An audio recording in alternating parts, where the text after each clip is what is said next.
Thank you, Dr. Kilpatrick, for that generous introduction. There goes my speech. But I hope you will all be open to hearing it again. President, distinguished guests, instructors, staff and students of Seattle Central College, this girl from a small village of Kenya is so humbled by this big honor. Congratulations to you graduates for achieving this important milestone. Parents, families, and friends, I have no doubt that these graduates deeply appreciate your ongoing support.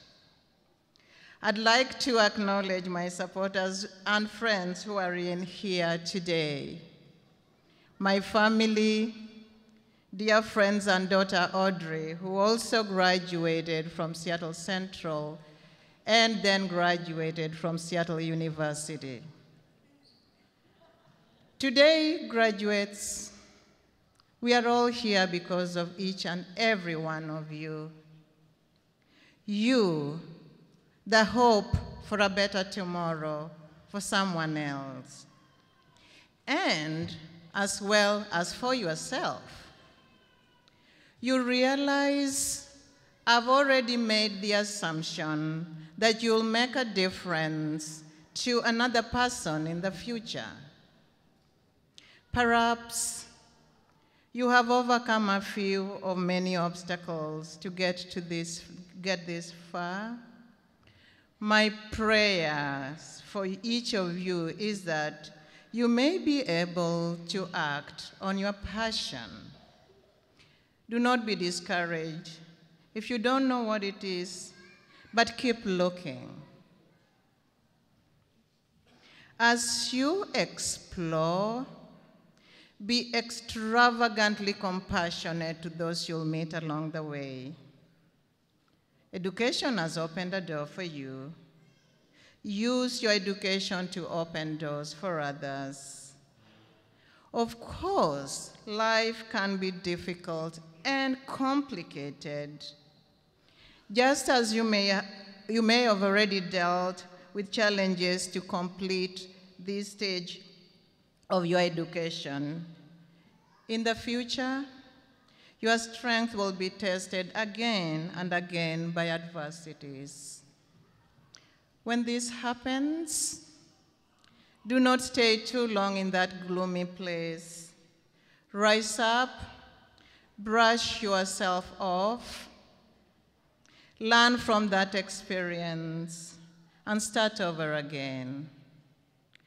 Be led by your passion. Giving up cannot be your option. Your past does not equal your future.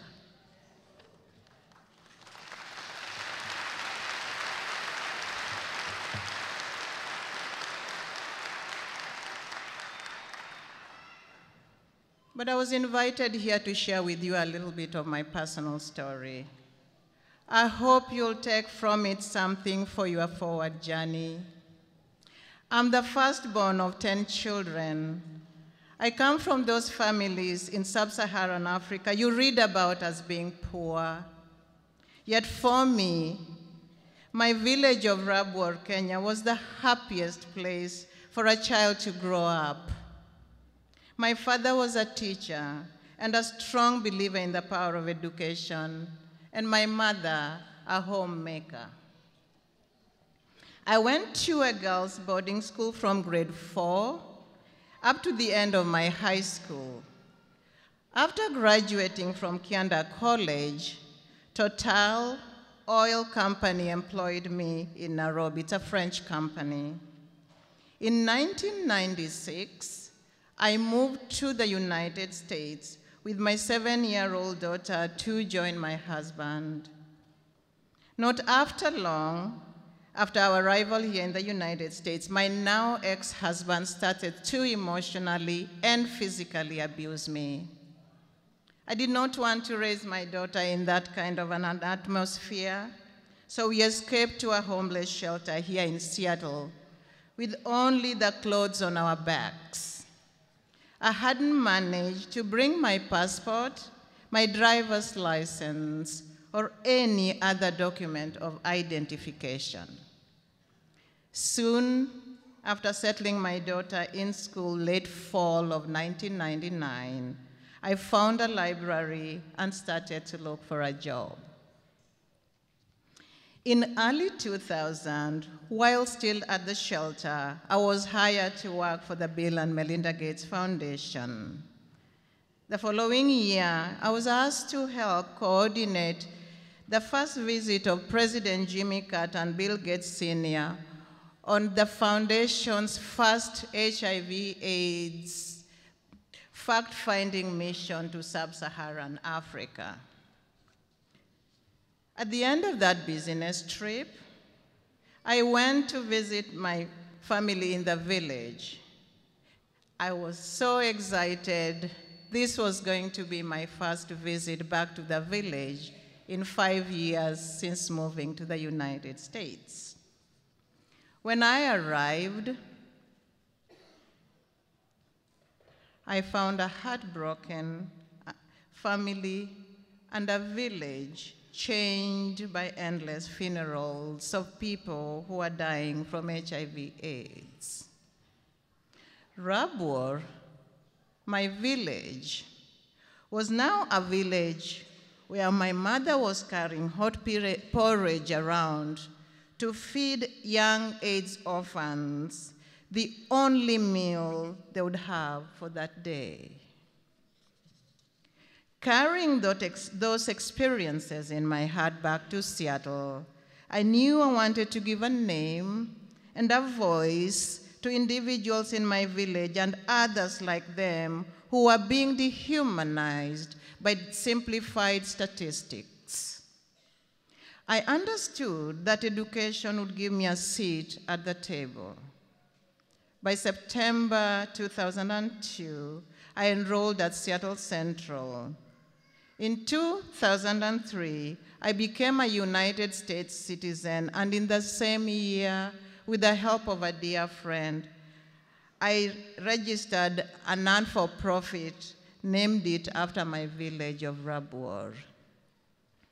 With the creation of Rabwar Village Project, I now had a platform to tell my story to anyone who would listen. Soon, I started being invited to speak locally and internationally, including Germany, South Africa, Canada, and on every topic concerning HIV/AIDS. I transferred to the University of Washington in 2004, and in less than 5 years since establishing Rabwar Village Project, we had accomplished a great deal for my village. We built a nursery school, feeding over 180 children with 2 meals daily, established a health clinic and a training center, and helped over 50 teenagers, heads of households, mostly girls, receive an education with tuition fully paid. Thank you. Thank you. I created a vibrant women and youth groups which contributed to the leadership of the village, and I was seeing 37 full-time employees in Kenya, jobs we created, and a large board here in Seattle. Rabwar was on the mend, and I had an internationally recognized community-based organization. Thanks in part to this work, I was awarded the Harry Truman Scholarship, a great honor indeed, which allowed me to continue to graduate school for my master's. Thank you. Thank you. Dear graduates, as Rabwar Village Project and my academic success continue to be successful, my own personal life was not doing so well. By December 2008, at the completion of my graduate studies, 2 of my siblings had died from AIDS, leaving behind young children under the care of my aging parents. And AIDS had figuratively robbed my daughter Audrey of her mother, who was busy saving lives in Kenya. For me, Loyce, the silver lining in that very, very dark cloud was school was now behind me, and as planned, I had created a seat at the table by establishing my own organization. So I thought. Unfortunately, not long after I had finished my grad school, I had earlier recruited a new board member, and within months, conflict occurred. Not long after her arrival, my board had fired me, deregistered the organization, shut down the RVP website, and redistributed the money I had helped to raise. There was no money for programs. The Kenya programs came to a close. Village people lost their jobs, and a planned vocational school that I was so excited about and a water project never happened. It was a devastating setback for me and many others whose lives were impacted and affected by that decision. I felt betrayed by certain people. Though others tried to save the organization, but they failed. They were outnumbered. So, who was I asked. My beloved project had died, and it felt that I too had become an AIDS orphan. But why do I tell you this story on a graduation day? It's a joyful day. I tell you this story because we all experience harsh setbacks. Life is full of adversities, and even trusted friends, sometimes families, can make you doubt your passion. The immediate instinct is to withdraw. I did for a while, yet even in my distress and yes, anger, I focused not on my disappointments, but on my passion. In the spirit of not giving up, I'm happy to report here today, like many others know, that with the help of board members in this room today, and the support of hundreds others, we have built a new organization.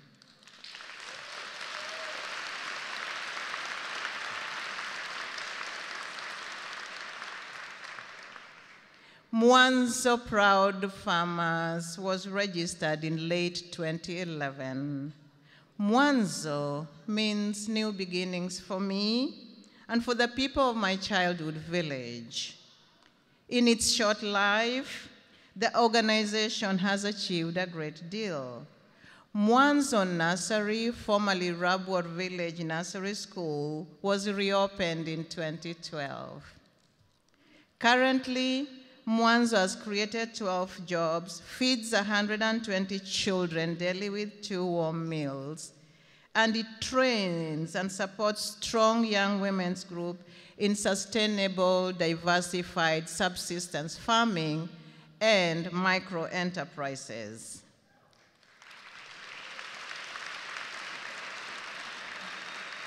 Thank you, thank you. On January 5th, 2015, the nursery school expanded to include grade 1. Our plan is to continue to raise money to build school up to grade 8 so that young children do not have to walk 4 miles to school with little or no food for that day. Thus, my advice to you graduates is to use not only your education, but the experience of challenges you have met and will meet in the future. Know that when adversity comes your way, you have resources. Continue to build community and stick to your passion. Lastly, graduates, I leave you with my full circle moment. Last year, I was in Kenya doing this work of my passion. I fell ill with malaria and went to the village health clinic. The door opened and I heard, "Hello, auntie." When I looked up, I saw Ajode Omboyo.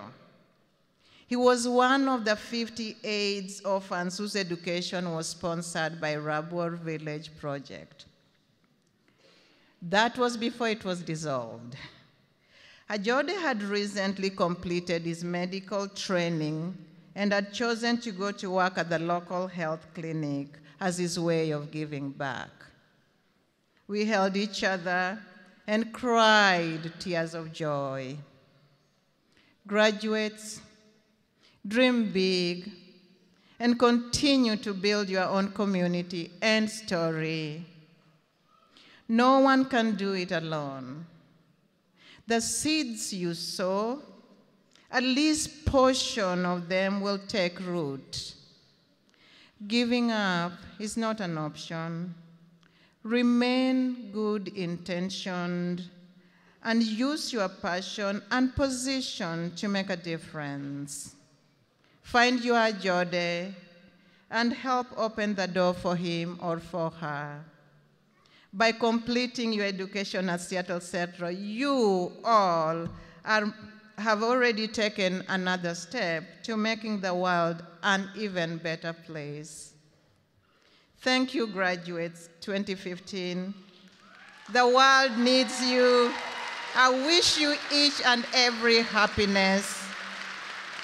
I wish you success and bright future. Be blessed. Thank you. Thank you.